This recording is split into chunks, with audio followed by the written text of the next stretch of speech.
दोस्तों नमस्कार, मैं डॉक्टर नवीन सिंह, चिकित्सा अधिकारी प्रयागराज से। आज जोड़ों के दर्द के बारे में बताने जा रहा हूं, जिसको अर्थराइटिस कहते हैं। आयुर्वेद के अनुसार ये 3 प्रकार का होता है।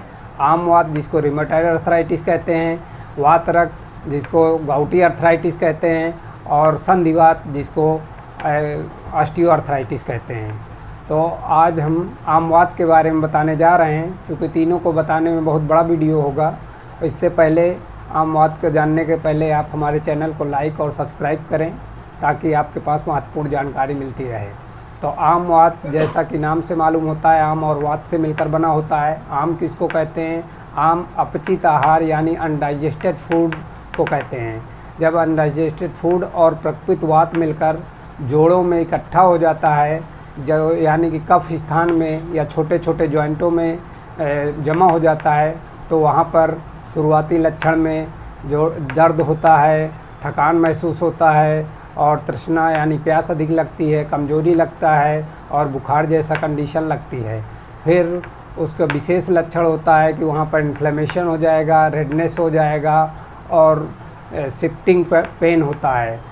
ज़्यादातर सिमेट्रिकल होता है कि एक हाथ में हो रहा है तो दूसरे हाथ में भी होगा।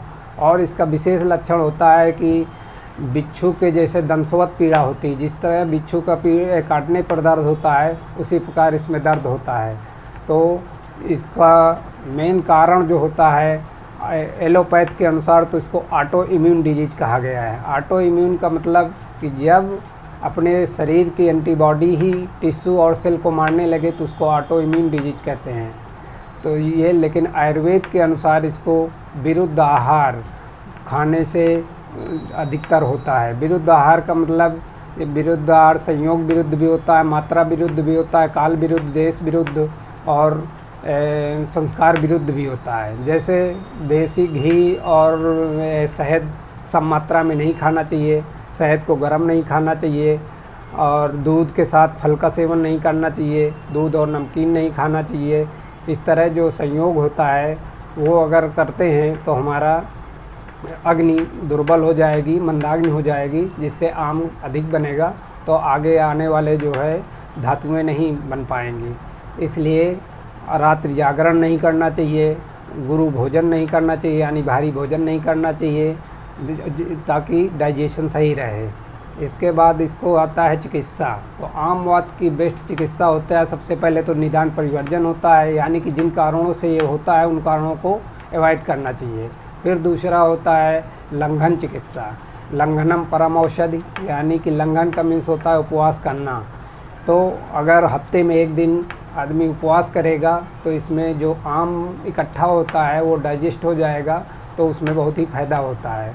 फिर इसमें तीसरी चिकित्सा होती है स्नेहन। तो स्नेहन, इसमें आमावस्था में कभी भी तेल की मालिश नहीं करना चाहिए। अगर तेल की मालिश करेंगे तो दर्द बढ़ेगा।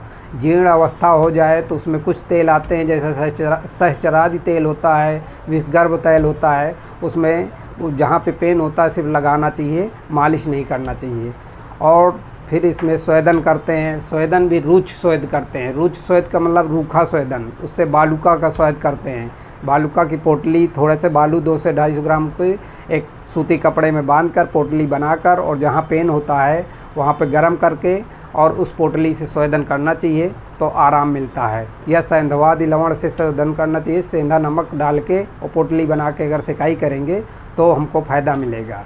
फिर इसमें चिकित्सा के रूप में दीपन पाचन चिकित्सा करते हैं, यानी कि कट तिक्त द्रव्यों का सेवन अधिक करना चाहिए, जैसे कि अजमोदादि चूर्ण होता है, और दीपन पाचन में आपका आता है चितकादि बटी होता है, संजीवनी बटी होता है।